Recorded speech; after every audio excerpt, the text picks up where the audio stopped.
Good morning everyone. आज 9 सितंबर 2025 है और आज करंट अफेयर्स का ये डिस्कशन लेट आया, सॉरी उसके लिए, क्योंकि पीडीएफ बन नहीं पाया था और कल से एज़ यूजुअल 11 बजे आपको मिला करेगा। तो आइए शुरुआत करते हैं, बात करते हैं आज के पहले एमसीक्यू की।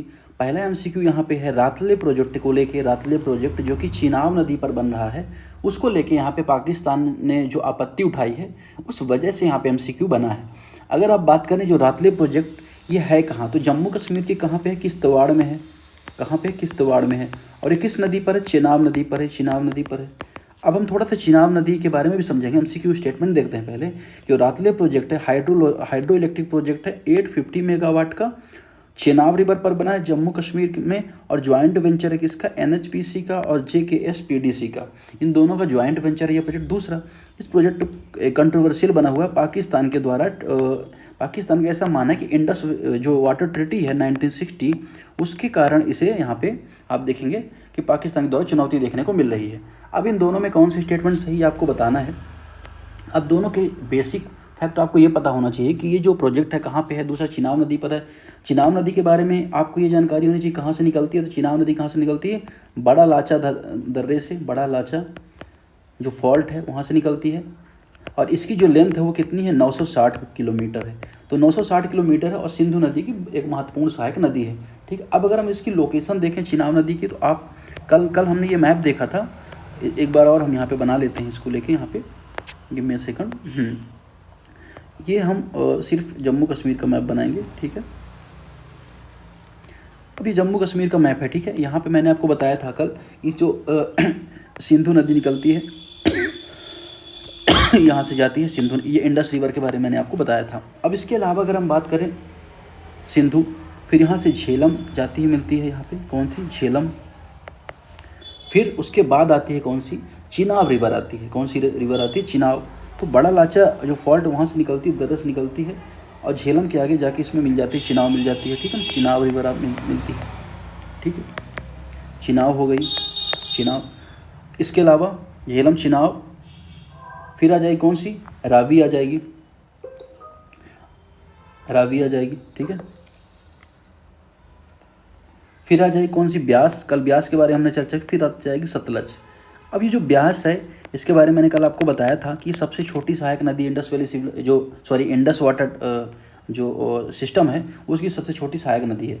अब ये तो बात हो गई सहायक कौन कौन सी हैं, इंडस रिवर की, झेलम, चिनाब, रावी, ब्यास और सतलज। ये है सतलज। ठीक है।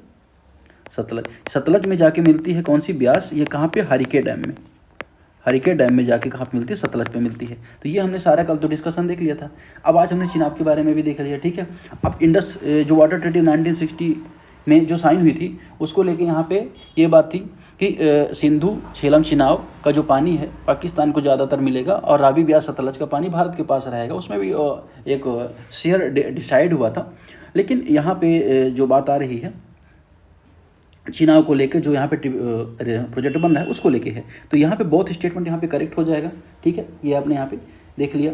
आगे अगर हम बात करें, अब थोड़ा सा अगर और अब देखो तो जो चिनाब रिवर है उसकी जो दो सहायक नदियाँ उसकी हैं, मतलब कि दो रिवर के मिलने के बाद बनती है, वो चंद्रा है और एक भागा है। मतलब अगर हम बात करें, चंद्रा रिवर मिलती है उसकी जो शुरुआती में, और भागा उसके बाद वो मिलकर चिनाब बनाती है। ये दोनों चिनाब बन जाती हैं। ठीक है। और ये थोड़ा सा रह गया था फैक्ट, ये हमने थोड़ा सा देख लिया। आगे देखते हैं question number 2, consider the following statements. यहाँ पे किसके बारे में है, दूसरा स्टेटमेंट यहाँ पे आपको देखना है। दूसरा स्टेटमेंट है यहाँ पे येदसी रामलिंग घाट परियोजना को लेके। कौन सा प्रोजेक्ट, येदसी रामलिंग घाट परियोजना।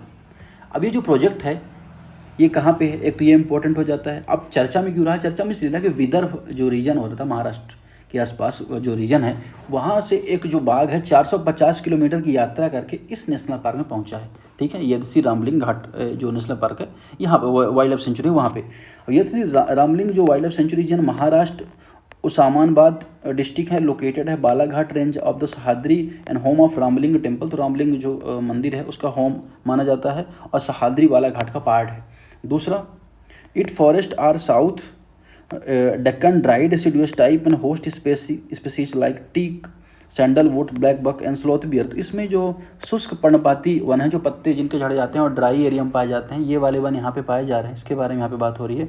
दूसरा, यहाँ पे सागौन है, चंदन, ये सारे रिवर यहाँ पे, ये सारी चीज़ यहाँ पे पाई जाती हैं। ठीक है। अब दोनों स्टेटमेंट में कौन सा करेक्ट है आपको यहाँ पे बताना है।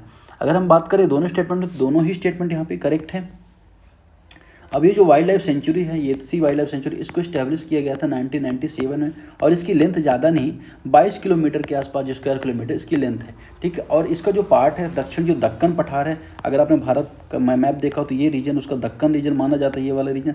और दक्कन का जो रीजन है उसमें जो ड्राई डिसिडुअस फॉरेस्ट होते हैं वहाँ पर पाया जाता है, ठीक है। दूसरा अगर हम बात करें सागौन है, अब ये जो पत्ते, ये जो पेड़ है ये भी डाई डिसिडुअस रीजन में पाए जाते हैं। सागौन है, चंदन है, बबूला, तेंदुआ, आपको पता ही होगा, ठीक है। और ये जो मंदिर है भगवान शिव को समर्पित है, ठीक।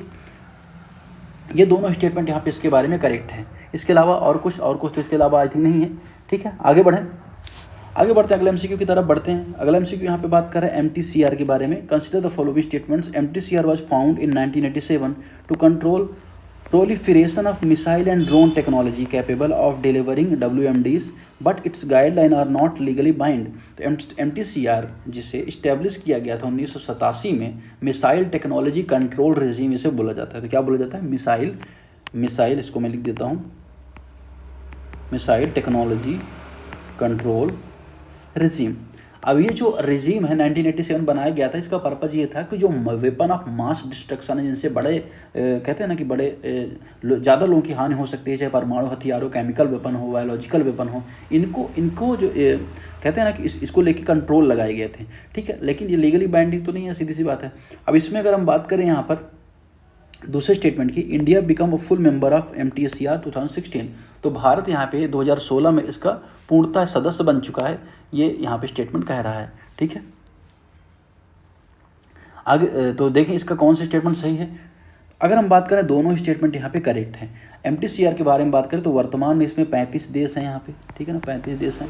और इसका जो कहते हैं ना कि इसके जो मैंडेट्स हैं वो बाइंडिंग नेचर के नहीं हैं। इसमें 2 कैटेगरी यहाँ पे बताई जाती है कि इसके वेपन ऑफ मास डिस्ट्रक्शन की। कैटेगरी जो 1 होती है वो बताती है कि जो 500 किलोग्राम के जो वेपन्स होते हैं, ठीक है, जो 300 किलो जो कहते हैं कि 300 किलोमीटर की दूरी को मार करें मिसाइल से, इन पर कठोर नियंत्रण की बात यहाँ पे होती है, ठीक है। भारत कब इसका मेंबर है? तो भारत 2016 मेंबर बना और 35वां मेंबर भारत इसमें बना। तो लेटेस्ट मेंबर यहाँ पे इसका भारत ही बना है, ये चीज़ आपको यहाँ पे याद रखनी है। अब अगर हम बात करें तो यहाँ पे 2 कैटेगरी जो रखी गई थी, मैंने आपको बताया कि पहली कैटेगरी में यहाँ पे क्या रखा गया कि 500 किलोग्राम से जो अधिक वजन के जो मिसाइल होते हैं 300 किलोमीटर दूर यात्रा कर सकते हैं, उन पर कंट्रोल लगाने की बात थी। इसके अलावा कुछ टेक्नोलॉजीज़ की और जो पुर्जे हैं उनको भी लेके यहाँ पे बात होती थी, ठीक है। अब ये चीज़ें यहाँ पे हमने देख ली।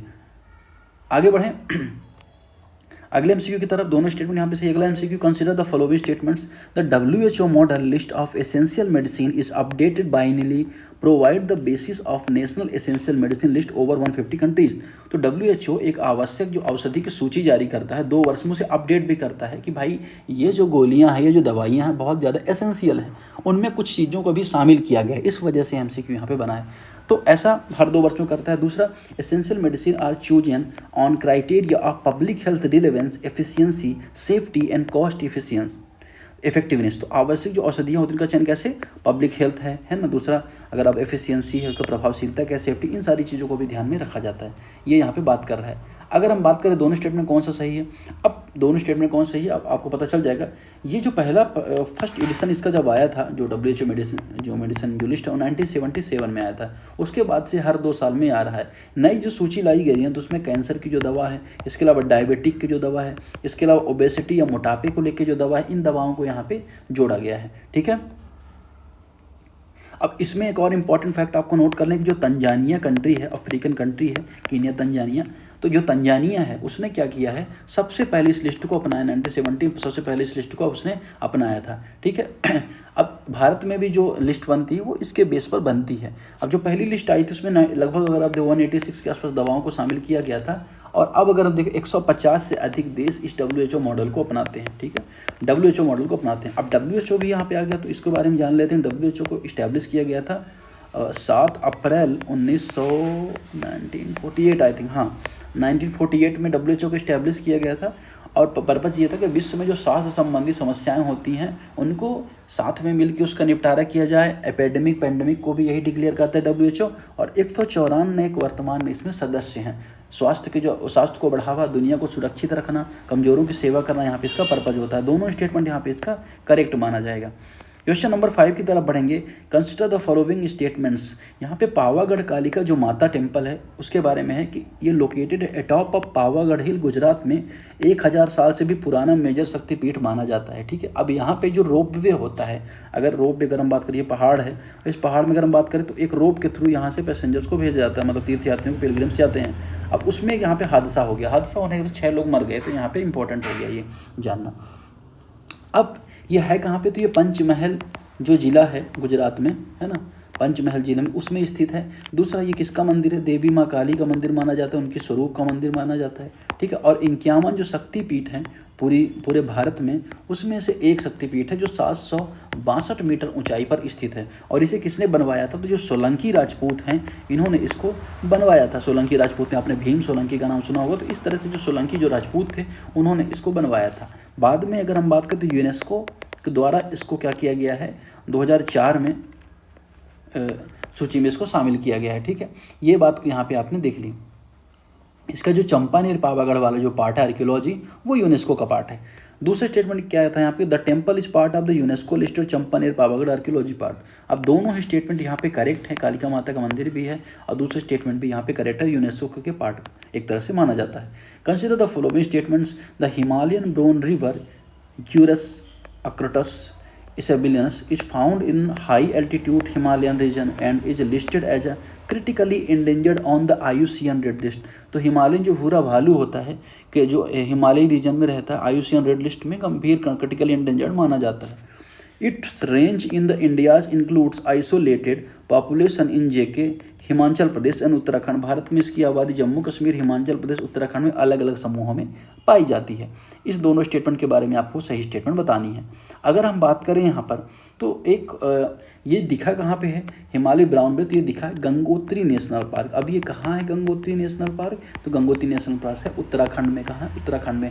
अब जो हिमालयन रेड वियर है, ये एक तरह का अगर हम बात करें तो ये सर्वाहारी है, मतलब कि ये ना मांसाहारी है ना शाकाहारी, मतलब दोनों ये बेसिकली फूड को कंज्यूम करता है। इसकी एवरेज एज 20 से 30 वर्ष यहाँ पे मानी जाती है और IUCN की क्रिटिकल इंडेंजर्ड कैटेगरी में ये आता है। वाइल्ड लाइफ की जो प्रोटेक्शन एक्ट है उसके शेड्यूल 1 में आता है और साइट्स के अपेंडिक्स 1 में आता है। तो क्या IUCN critical endangered wild life protection act schedule 1 और साइट्स अपेंडिक्स 1, इसमें आता है कौन सा, हिमालयन ब्राउन बियर, जो अभी हाल में गंगोत्री नेशनल पार्क में देखा गया है। इस वजह से अभी यहाँ पे चर्चा में था।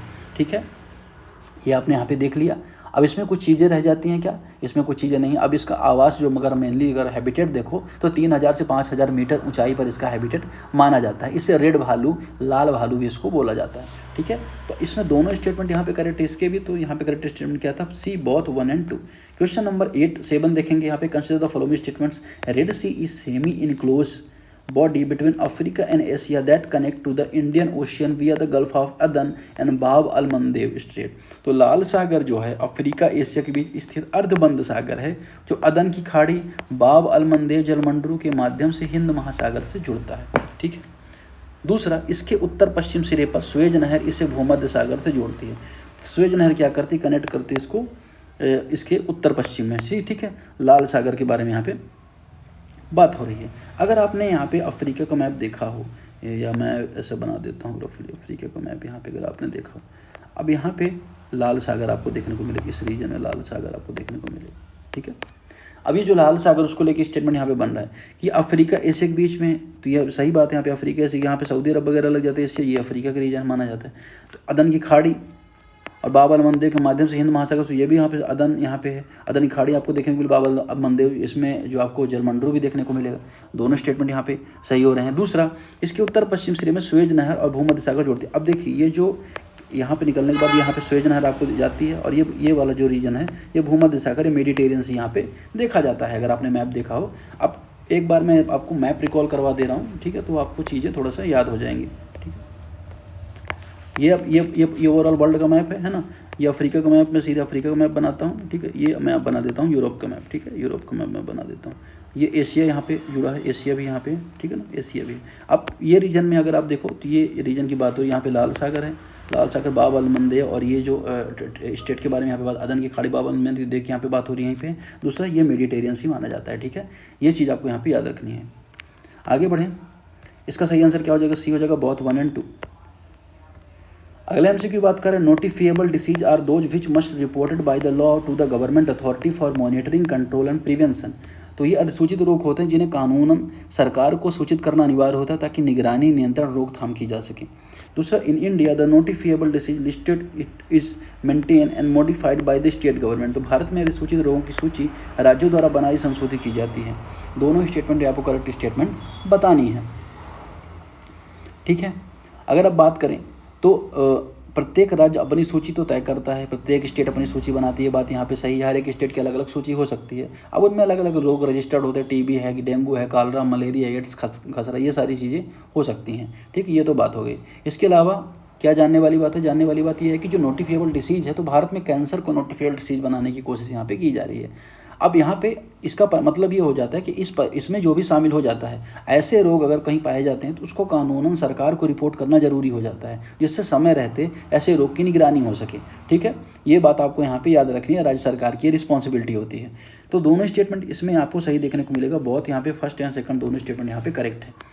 क्वेश्चन नंबर 9 देखेंगे यहाँ पे, consider the following statements. The international earth science olympiad is an annual global event of secondary student founded by IGEO with India participation since 2007, ठीक है। अब अभी क्या हो रहा है कि 18th जो ये IESO गेम यहाँ पे क्या हो रहा है, जीनिंग में हो रहा है। कहाँ पे हो रहा है, जीनिंग में हो रहा है, चीन में। तो भारतीय टीम को वहाँ पे सम्मानित किया गया है, इस वजह से यहाँ पे स्टेटमेंट बना कि IGEO जो है इंटरनेशनल अर्थ, अगर हम बात करें इंटरनेशनल अर्थ साइंस ओलंपियाड है उसके बारे में, तो इसको इस्टेब्लिश कब किया गया था, तो आई थिंक इसको इस्टेब्लिश किया गया था 2003 के आसपास, ठीक है। और इसमें 9 से जो 11 वर्ष के 9 से जो 12th के स्टूडेंट्स होते हैं वो इसमें पार्टिसिपेट करते हैं। भारत इसमें 2007 से पार्टिसिपेट कर रहा है, ठीक है। 2013 में भारत में भी हो चुका है, मैसूर में, ठीक है। तो अभी कहाँ पे हो रहा है, 2025 में ये चीन में हो रहा है, जीनिंग में हो रहा है। तो वनडे एग्जाम के दृष्टिकोण से भी इंपॉर्टेंट हो जाता है कि ये इवेंट कहाँ हुआ है, UPSC के दृष्टिकोण से भी इंपॉर्टेंट हो जाता है। अब इसमें जो INESO है, भारतीय राष्ट्रीय पृथ्वी विज्ञान ओलंपियाड, राष्ट्रीय स्तर की परीक्षा है, इसे पृथ्वी विज्ञान मंत्रालय समर्थन करता है। दूसरा स्टेटमेंट भी इसके बारे में यहाँ पे करेक्ट है, दोनों स्टेटमेंट यहाँ पे करेक्ट हो जाएंगे। लास्ट क्वेश्चन यहाँ पे देखने को मिलेगा आपको पापुआ न्यू गिनी के बारे में, ठीक है। पापुआ न्यू गिनी के बारे में जो स्टेटमेंट है, तो अभी क्या हुआ कि 15th इंडिपेंडेंस डे मनाया गया पापुआ न्यू गिनी के जो पोर्ट मोरेस्बी में, ठीक है। पोर्ट मोरेस्बी क्या है, इसकी कैपिटल है, कौन है, पोर्ट मोरेस्बी, ठीक है। ये यहाँ पे Papua New Guinea is an island nation ocean with its capital and sharing land border with Indonesia, maritime proximity to Australia and Solomon island, ठीक है। तो यहाँ पे इसके रहते पोर्ट में ये इंडोनेशिया से स्थल सीमा साझा करता है। अब यहाँ पे आपको बताना है करेक्ट है, इनकरेक्ट है, क्या चीज़ें हैं यहाँ पे, ठीक है। आगे the O Stanley range run across the island and Mount Wilhelm is the highest point. जो ओवन स्टैनली पर्वत श्रृंखला है, द्वीप से होकर गुजरती है, और माउंट विल्हम इसका सबसे ऊंचा शिखर है, ये आपको यहाँ पे बताना है। अब इन दोनों में क्या सही है क्या गलत है आपको बताना है, ठीक है। अगर हम बात करें तो दोनों स्टेटमेंट यहाँ पे करेक्ट माने जाएंगे, दोनों स्टेटमेंट यहाँ पे क्या माने जाएंगे, करेक्ट माने जाएंगे। अब ये अभी क्वेश्चन ये उठता है कि इंडोनेशिया किस तरह से पार्ट माना जाएगा। तो अगर आपने इसकी लोकेशन देख रखी हो तो लोकेशन इसकी आपको एक जानवर की तरह देखने को मिलेगी। अगर आपने, मैं एक छोटा सा मैप बना देता हूँ, ये अगर आपने ऑस्ट्रेलिया का मैप देख रखा है, ठीक है ना, ये ऑस्ट्रेलिया का सपोज करिए मैप है, तो यहाँ पे एक कंट्री है, यहाँ पे ये पापुआ न्यू गिनी, ठीक है ना, पापुआ न्यू गिनी। अब ये जो कंट्री पापुआ न्यू गिनी है ना, तो इसका ये वाला जो रीजन माना जाता है पापुआ न्यू गिनी का माना जाता है, किसका, पापुआ न्यू गिनी का। इसमें छोटे छोटे आइलैंड भी हैं, पर ये जो वेस्टर्न पार्ट है ना, वो किसका पार्ट है, इंडोनेशिया का पार्ट है, किसका पार्ट है, इंडोनेशिया का। इसलिए यहाँ पे बोला गया कि पापुआ न्यू गिनी लैंड बॉर्डर यहाँ पे शेयर करता है, ठीक है। अब इसमें अगर हम बात करें तो एक तरह का जो वॉल्केनिक एरिया, वॉल्केनिक हिल्स यहाँ पे, रीजन्स यहाँ पे पाए जाते हैं, ठीक है। ये भी आपको इंपॉर्टेंट यहाँ पे याद रखना है। इसके अलावा आसपास में जो इसके ओशियंस है वो भी इंपॉर्टेंट हो जाते हैं कहीं ना कहीं, अगर आप देखोगे वो भी चीज़ आप यहाँ पे याद रखिएगा, ठीक है। तो आज का डिस्कशन फिलहाल इतना, इसमें दोनों ऑप्शन यहाँ पे करेक्ट हो जाएंगे। डिस्कशन फिलहाल इतना ही, मिलते हैं, धन्यवाद।